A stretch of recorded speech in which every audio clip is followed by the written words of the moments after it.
8 ka mga kompanya sa Subo nangayo og exemption sa pagpatuman sa bag-ong minimum wage. Kini ang gipahibaw ni Dole Regional Director Lilia Estuliere nga maoy chairman sa Regional Tripartite Wages and Productivity Board. Nagpadayon pa karon ang evaluation sa Wage Board kung angayan bang ihatag ang hangyo sa mga kompanya nga dili mo patuman sa 31 pesos nga minimum wage increase sugod niadtong Hunyo 14.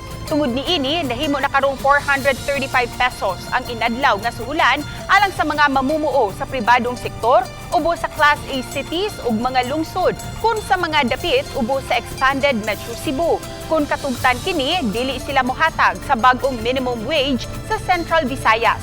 Subay sa wage order, pipila ka buwan ang nakalabay. Matod sa direktor, kinahanglan kunong maka-justify ang mga kompanya nganong nangayo sila sa maong exemption.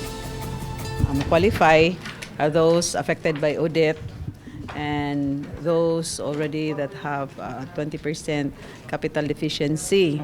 And even if dili capital deficiency, basta losing na siya daan, negative na siya daan, so mag-qualify ra gyapon na siya, no? But so far siguro before end of September amo nang ma-release ang among decisions.